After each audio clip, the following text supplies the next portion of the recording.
अमरीकी सदर ट्रंप के भारत के हवाले से सख्त इक़दामात, तनकीद और 50% टैरिफ्स के फैसले ने भारत और अमरीका के दरमियान तिजारती जंग छिड़ने के इम्कानात मजीद बढ़ा दिए हैं।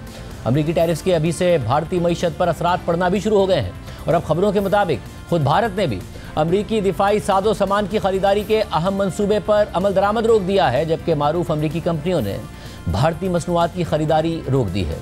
भारतीय न्यूज़ चैनल NDTV के मुताबिक अमरीकी रिटेलर्स वॉलमार्ट, अमेजॉन, टारगेट और गैप ने ट्रंप की जानिब से टैरिफ्स को 50% करने के बाद भारत से ऑर्डर्स मंगवाना रोक दिए हैं। एक्सपोर्टर्स को अमरीकी खरीदारों की जानिब से खतूत और ईमेल्स मौसूल हुई हैं, जिनमें शिपमेंट्स को अगले नोटिस तक रोकने की हिदायत की गई है। मलबूसात और टेक्सटाइल के नए ऑर्डर्स भी रोक दिए गए हैं। NDTV के मुताबिक ज्यादा टैरिफ्स लगने के बाद भारत से अमरीका भेजी जाने वाली मसनूआत दीगर ममालिक से 30 से 35% महंगी हो जाएंगी, मगर खरीदार लागत का बोझ बांटने को तैयार नहीं है और वो चाहते हैं कि एक्सपोर्टर्स ही ये बोझ बर्दाश्त करें। इसलिए भारतीय एक्सपोर्टर्स को खदशा है कि मज़कूरा ऑर्डर्स कम टैरिफ्स वाले ममालिक जैसा कि बांग्लादेश और वियतनाम को मुंतकिल हो सकते हैं। और अब खबर सामने आई है कि भारत ने भी अमरीका से दिफाई साजो सामान की खरीदारी की डील फिलहाल रोक दी है। इसी डील के तनाजुर में होने वाला वजीर दिफा राजनाथ सिंह का अमरीका का दौरा भी मंसूख कर दिया गया है। रॉयटर्स की खबर के मुताबिक इस मामले से आगाही रखने वाले 3 भारतीय हुक्काम ने बताया है कि भारत ने नए अमरीकी हथियारों और तैयारों की खरीदारी का मंसूबा फिलहाल रोक दिया है और यह भारत की जानिब से मजबूत रद्द अमल का पहला इशारा है। सदर ट्रंप की जानिब से भारत पर टैरिफ्स का निफाज दोनों ममालिक के ताल्लुकात को दहाइयों की निचली सतह तक ले आया है। 2 ज़राए ने बताया है कि भारत आने वाले हफ्तों में वजीर दिफा राजनाथ सिंह को अमरीका भेजने का मंसूबा बना रहा था ताकि कुछ खरीदारियों का ऐलान किया जा सके, मगर ये दौरा मंसूख कर दिया गया है। खबर के मुताबिक भारत ने कहा है कि वो अमरीका के साथ बातचीत कर रहा है। एक शख्स ने बताया कि दिफाई खरीदारी उस वक्त आगे बढ़ सकती है कि जब भारत को टैरिफ्स और 2 तरफा ताल्लुकात की सिमत के बारे में क्लैरिटी हासिल हो जाए।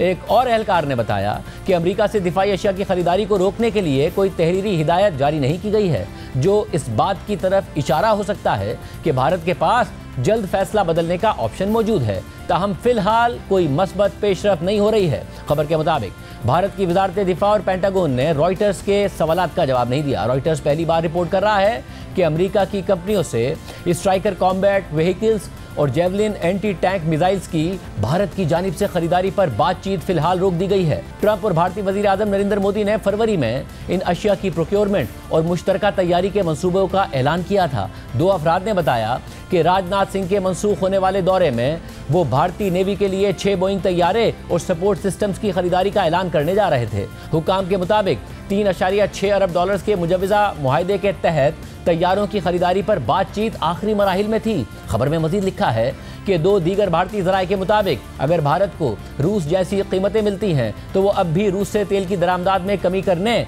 और अमरीका समेत किसी और मुल्क से मुआहदा करने के लिए तैयार है। इनमें से एक शख्स ने कहा कि ट्रंप की धमकियों और भारत में बढ़ती हुई अमरीका मुखालिफ कौम परस्ती ने मोदी के लिए रूस से अमरीका की तरफ रुख मोड़ना सियासी तौर पर मुश्किल बना दिया है, मगर इसके बावजूद रूसी तेल की लैंडिंग लागत पर रियायत 2022 के बाद से कम तरीन सतह पर आ गई है, यानी रूसी तेल अब इतना सस्ता नहीं रहा। रॉयटर्स के मुताबिक भारत की वजारत पेट्रोलियम ने इस हवाले से फौरी मौक़िफ़ नहीं दिया।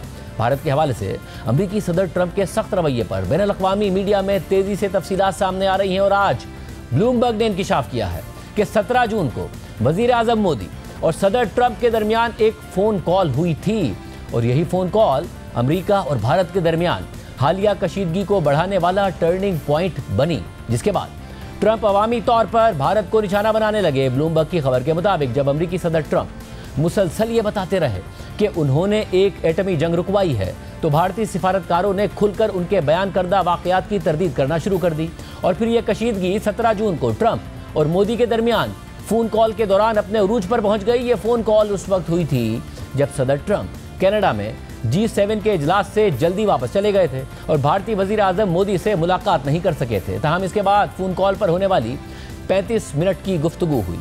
इस मामले से आगाही रखने वाले भारतीय एहलकारों ने शनाख्त जाहिर न करने की शर्त पर बताया कि वजीर आजम मोदी के मुशीरों को मालूम हो गया था कि ट्रंप अगले रोज़ व्हाइट हाउस में Pakistani army chief field marshal Asim Munir के लिए लंच का एहतमाम करने वाले हैं। इन एहलकारों ने मजीद बताया कि इस खदशे के तहत कि सदर ट्रंप पाकिस्तान के army chief field marshal Asim Munir और वजीर आजम मोदी की मुलाकात का मंसूबा बना सकते हैं, इसलिए भारतीय वजीर आजम मोदी ने कनाडा से वापसी पर व्हाइट हाउस में रुकने की दावत कबूल नहीं की। साथ ही ये भी बताया कि कि वो पहले से क्रोएशिया के दौरे के लिए कमिटेड हैं। खबर के मुताबिक अगरचे अमेरिका ने बराह रास्त ये नहीं कहा कि वज़ीर आज़म मोदी सदर ट्रंप के सीज़ फायर में किरदार को तस्लीम करें, लेकिन भारतीय हुकाम के मुताबिक इस फ़ोन कॉल के बाद व्हाइट हाउस के रवैये में तब्दीली महसूस हुई। ट्रंप ने भारत पर खुलकर तनकीद शुरू कर दी तो ये बात वाज़ेह हो गई कि यह वाक़या दोनों ममालिक के ताल्लुकात में टर्निंग पॉइंट था। रॉयटर्स की खबर में जिस बात की निशानदेही की जा रही है वो सदर ट्रंप के रवैये से भी वाज़ेह है। वो भारत को मुसलसल धमकियां दे रहे हैं और फौरी तौर पर अपनी धमकियों पर अमल दरामद भी कर देते हैं। भारतीय मईशत को डेड करार दे चुके हैं और यहाँ तक कि कल उन्होंने टैरिफ्स का हालिया मसला हल होने तक भारत से तिजारती मुज़ाकरात को भी मुस्तरद कर दिया। Follow up on the India tariffs. Do you expect increased trade negotiations, since you've announced the 50% tariff? No, not until we get it resolved. Trump के इस रवैये ने उनको अपना बेस्ट फ्रेंड कहने वाले वज़ीर आज़म मोदी को सबसे ज़्यादा नुकसान पहुंचाया है और आलमी मीडिया के तबसरों और तज्ज़ियाकारों के मुताबिक वज़ीर आज़म मोदी अपने 11 साला दौरे हुकूमत में सबसे मुश्किल दौर से गुजर रहे हैं और अब वो रद्द अमल के तौर पर अमेरिका और ट्रंप के मुखालफिन से करीब होने की कोशिश भी कर रहे हैं। इस हवाले से रॉयटर्स में शाया होने वाले कृष्णा दास के तज्ज़िये के मुताबिक भारतीय वज़ीर आज़म नरेंद्र मोदी अपनी वज़ारत उज़्मा के 11 वर्षों के सबसे मुश्किल दौर से गुजर रहे हैं। रिवायती दुश्मन पाकिस्तान के साथ मुतनाज़े सीज़ फायर, उनकी उम्र पर दोबारा बढ़ती हुई तनकीद और सदर ट्रंप के साथ कुर्बत की बहुत ज़्यादा तशहीर के बावजूद अमेरिका के साथ सिफारती सर्दमहरी जैसे अनासिर मिलकर मोदी की क़यादत का ऐसा इम्तिहान ले रहे हैं जिसका उन्हें पहले कभी सामना नहीं करना पड़ा। तज़िये के मुताबिक इन रुकावटों से निमटने के साथ साथ मोदी को 2024 के आम इंतखाबात में वोट चोरी के अपोजिशन के इल्ज़ामात का भी जवाब देना है। ये चैलेंज उस वक्त शिद्दत इख्तियार कर रहे हैं जब बिहार, जो भारत की सबसे अहम सियासी रियासतों में से एक है, वहाँ एक मुश्किल इंतखाबी मुकाबला होने वाला है। रियासती असम्बली में शिकस्त मोदी की पार्लियामेंट में पोजीशन को मुतासिर नहीं करेगी, लेकिन ये मोदी की साख के लिए बड़ा धचका होगा जो वज़ारत उज़्मा पर एक दहाई से मजबूत गिरफ्त रखे हुए हैं। इसी हफ्ते ट्रंप इंतजामिया ने भारत से दरामदात पर कुल 50% टैरिफ लगाने का ऐलान कर दिया, जो दुनिया में किसी भी मुल्क पर लगने वाले सबसे ज़्यादा टैरिफ्स में से है और यूं दो तरफा ताल्लुकात को शदीद अदम इस्तेहकाम का शिकार कर दिया। हालांकि सिर्फ 6 माह पहले तक ट्रंप और मोदी एक दूसरे को गले लगा रहे थे और एक दूसरे को करीबी दोस्त बता रहे थे। भारतीय सियासी तज्ज़ियाकार आरती जैरत के मुताबिक भारत और अमेरिका के ताल्लुकात किसी हद तक ट्रंप और मोदी की शख्सियात के गिर्द घूमते हैं और अब जब ये ताल्लुकात ख़राब हो रहे हैं तो मोदी के पास कोई गुंजाइश नहीं है और उनमें इस हद तक मायूसी नज़र आ रही है कि ताकतवर लीडर कहलाने वाले मोदी अपनी उस ताकत का मुजाहरा नहीं कर सके जिसका वो दावा करते आए थे। तज्ज़ियाकारों का कहना है कि मोदी के बयानात से जाहिर होता है कि अमेरिका के साथ टैरिफ्स का तनाज़ा भारतीय रियासत बिहार के इंतखाबी मुहिम का मरकज़ी नुक्ता होगा, जो इम्कान है कि अगले माह शुरू हो जाएगी। वोट वाइब एजेंसी के हालिया सर्वे के मुताबिक मोदी का नेशनल डेमोक्रेटिक अलायंस बिहार में इक़्तिदार बरकरार रखने में मुश्किलात का सामना करेगा क्योंकि वहाँ रोज़गार की बहुत कमी है। तज्ज़िये के मुताबिक ट्रंप के खिलाफ रद्द-ए-अमल देने का एक और इशारा इस बात में भी नज़र आता है कि वज़ीर आज़म मोदी आने वाले हफ्तों में चीन के दौरे का मंसूबा बना रहे हैं और इम्कान है कि वो चीन के सदर के साथ साथ रूस के सदर पुतिन से भी मुलाकात करेंगे, जो ताल्लुकात में मुमकिना नई सफ़बंदी की निशानदही करता है। इसके अलावा वज़ीर आज़म मोदी ने जुमेरात को ब्राज़ील के सदर से भी टैरिफ के मामले पर बात की। भारत और ब्राज़ील दोनों ही ब्रिक्स के बानी अरकान हैं जिस पर ट्रंप तनकीद करते हैं और ये दोनों ही ममालिक अमरीकी टैरिफ से सबसे ज़्यादा मुतासिर हुए हैं। ब्रिक्स के दीगर बानी अरकान में रूस, चीन और जनूबी अफ्रीका शामिल हैं।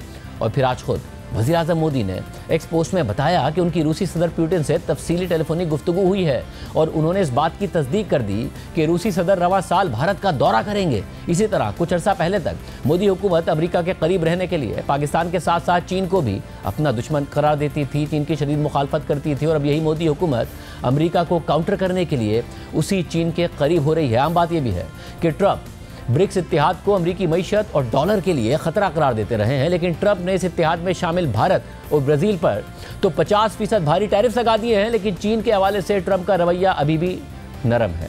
हालांकि चीन ब्रिक्स इत्तेहाद के अलावा भी अमेरिका का सबसे बड़ा हरीफ है। इस हवाले से ब्लूमबर्ग में शाया होने वाले आर्टिकल में लिखा है कि यह तासुर है कि चीन भारत से भी ज़्यादा रूसी तेल दरामद करने के बावजूद भारत जैसी तनकीद से बच रहा है, क्योंकि फ़िलहाल ट्रंप इस हकीकत को तस्लीम कर रहे हैं कि चीन के पास ऐसे कार्ड्स मौजूद हैं जो दूसरों के पास नहीं हैं। उनमें से एक कार्ड रेयर अर्थ मैग्नेट्स पर चीन की तकरीबन इजारादारी है और ऐसे पुर्जे हैं जो इलेक्ट्रॉनिक्स से लेकर फौजी साजो सामान तक हर चीज़ के लिए लाजमी होते हैं। और अब जब चीन ने अमेरिका को शिपमेंट्स दोबारा शुरू कर दी हैं तो ये बरामदात जून में 353 टन तक पहुंच गई, जो मई में सिर्फ 46 टन रह गई थी। और अमेरिका का कहना है कि ये अब भी सिर्फ आधी है और ये सप्लाई का लेवरेज चीनी सदर शी को मनूवर करने के लिए बहुत ज़्यादा गुंजाइश फराहम करता है। चीन के पास भारत और दीगर ममालिक के मुकाबले में अमरीकी टैरिफ से बचने या ब्लैकमेल ना होने के लिए अहम कार्ड्स मौजूद हैं, इसलिए चीन अमरीकी टैरिफ की धमकियों पर अपनी पोजीशन पर कायम नजर आता है। ब्लूमबर्ग की रिपोर्ट के मुताबिक अमरीका की जानिब से भारत पर रूसी तेल खरीदने पर टैरिफ आयद करने के बाद अमरीका की चीन पर नए टैरिफ आयद करने की धमकियों पर रद्देअमल देते हुए चीन ने कहा कि उसकी रूसी तेल की दरामदात बिल्कुल जायज़ है। चीनी वजारत खारजा ने जुमे को ब्लूमबर्ग को दिए गए एक बयान में बताया कि चीन के लिए यह जायज़ और कानूनी है कि वो रूस समेत दुनिया भर के तमाम ममालिक के साथ मामूल के मुताबिक इक्तिसादी, तिजारती और तवानाई का ताउन करें। हम अपने कौमी मफादात के मुताबिक तवानाई के तहफ़्फ़ुज़ के माकूल इक़दाम को अपनाते रहेंगे। ब्लूमबर्ग के मुताबिक अमरीकी सदर ट्रंप ने इस हफ्ते कहा था कि वो चीन को रूसी तेल की खरीदारी पर इजाफी टैरिफ की सजा दे सकते हैं। सदर ट्रंप ने कहा था कि ऐसा हो सकता है। सदर ट्रंप का चीन पर इजाफी टैरिफ का बयान एक ऐसे वक्त में सामने आया जब इससे पहले ट्रंप के आला मुशीर ने चीनी बरामदात पर नए टैरिफ के इम्कान को महदूद करते हुए कहा था कि चीन पर ज़्यादा टैरिफ्स अमरीका के लिए नुकसानदेह हो सकते हैं। इस पूरी सूरत हाल में एक बहस ये भी हो रही है कि जहां भारत समेत कई ममालिक सदर ट्रंप की शख्सियत का दुरुस्त अंदाज़ा नहीं लगा सके, इसलिए अपने कार्ड्स दुरुस्त तरीके से इस्तेमाल नहीं कर सके, तो ऐसे में पाकिस्तान ने कैसे ट्रंप इंतजामिया से अपने तिजारती हरीफों से बेहतर मुआहदा कर लिया। इस हवाले से ब्लूमबर्ग के लिए फसी मंगी के तज्जिए के मुताबिक पाकिस्तान जो दुनिया में तनहा नजर आ रहा था, उसने बज़ाहिर अमरीकी सदर ट्रंप के साथ अपने कार्ड्स को दुरुस्त अंदाज में इस्तेमाल किया है। स्विट्जरलैंड, ब्राज़ील या अपने रिवायती हरीफ भारत के बरक्स पाकिस्तान उन चंद ममालिक में शामिल है जिन्होंने ज़्यादा मसाइल के बगैर अमरीका के साथ तिजारती मुआहदा किया। पाकिस्तान और ट्रंप इंतजामिया के दरमियान पहले बाज़ाब्ता राब्ते उस वक्त सामने आए जब रवा साल भारत और पाकिस्तान जंग के करीब पहुंच गए थे और दोनों तरफ से एक दूसरे के खिलाफ मिसाइल और ड्रोन हमले किए गए थे। तज़िये के मुताबिक सदर ट्रंप ने सीज़ फायर का ऐलान किया, जिसे पाकिस्तान ने खुशदिली से कबूल किया, लेकिन भारत ने ट्रंप के इस दावे की तरदीद कर दी कि उन्होंने ये सुलह कराई है, जिसके बाद भारत के अमरीका से ताल्लुकात तेज़ी के साथ बिगड़ गए। ऐसे में पाकिस्तान के पास कुछ ऐसे वसाइल हैं जिनकी वजह से ट्रंप की दिलचस्पी बढ़ गई। तज़िये के मुताबिक पाकिस्तान के पास दुनिया के सबसे बड़े गैर दरियाफ्त शुदा सोने और तांबे के ज़खायर में से कुछ मौजूद हैं, जिससे यह कयास सराइयां शुरू हो गई कि अमेरिका पाकिस्तान से भी यूक्रेन की तरह का मादनियात का मुआहिदा मांग सकता है। और ट्रंप ने पाकिस्तान के वसी तेल के ज़खायर को तरक्की देने के लिए पाकिस्तान के साथ काम करने पर पोस्ट भी कर दी। फिर बात आती है क्रिप्टो करेंसी की। ट्रंप की हिमायत याफ्ता वर्ल्ड लिबर्टी फाइनेंशियल के नुमाइंदे उस वक्त इस्लामाबाद पहुंचे जब पाक भारत कशीदगी उरूज पर थी और उन्होंने पाकिस्तान के साथ डिजिटल करेंसी के शोबे में काम करने का मुआहिदा कर लिया। ये सब कुछ पाकिस्तान के सबसे ताकतवर शख्स आर्मी चीफ आसिम मुनीर के लिए व्हाइट हाउस में लंच की एक सरप्राइज मीटिंग पर इख्तिताम पजीर हुआ, जिसके फौरन बाद पाकिस्तानी हुकूमत ने ऐलान कर दिया कि वो ट्रंप को नोबेल अमन इनाम के लिए नामजद करेगी। ये अमेरिका से पाकिस्तान के हालिया ताल्लुकात में एक बड़ी तब्दीली है, क्योंकि बाइडेन इंतजामिया के साथ पाकिस्तान के बमुश्किल ही कोई आला सतह के राब्ते थे। इसके बरक्स अमेरिका ने एक तवील अरसे से भारत को चीन के खिलाफ अहम इत्तिहादी के तौर पर पेश किया है। दूसरी जानिब भारत में इलेक्शन की चोरी के हवाले से एक बड़ा स्कैंडल सामने आ गया है और यह स्कैंडल कोई और नहीं बल्कि खुद भारतीय ओपोजिशन जमात कांग्रेस के रहनुमा राहुल गांधी सामने लाए हैं। पाकिस्तान में तो इलेक्शन पर धांधली के इल्जामात लगते ही रहे हैं, मगर भारत में अब ये स्कैंडल भी मोदी हुकूमत और इलेक्शन कमीशन के लिए दर्द सर बन रहा है। भारत के इलेक्शंस में इलेक्ट्रॉनिक वोटिंग मशीन्स इस्तेमाल होती हैं और वो भी इस तनाज़े की एक बड़ी वजह बनकर सामने आई हैं। राहुल गांधी ने इलेक्शन में धांधली के 5 तरीक़े बेनकाब करते हुए इलेक्शन कमीशन की गैर जानिबदारी पर सवाल उठा दिया है और उसे बीजेपी का हिमायती करार देते हुए मुल्क से बगावत का मुजरिम करार दे दिया है। राहुल गांधी ने गुज़िश्ता रोज़ एक न्यूज़ कॉन्फ्रेंस में धांधली के 5 तरीक़ों पर तफसीली ब्रीफिंग दी और फिर आज एक वीडियो में इन तरीक़ों को एक बार फिर तफसील से बयान किया, जिसमें जाली एड्रेस, एक ही शख्स का मुख्तलिफ जगहों पर वोट डालना, वोटर लिस्टों में तस्वीरें ना होना या बहुत छोटी तस्वीर होना और बुजुर्ग अफराद का पहली बार वोटर बनकर वोट डालना और मोदी का वोटर बनना शामिल है। राहुल गांधी ने यह भी बताया कि कैसे उन्हें धांधली के हवाले से शक हुआ, फिर कैसे उन्होंने ये 5 तरीके पकड़े।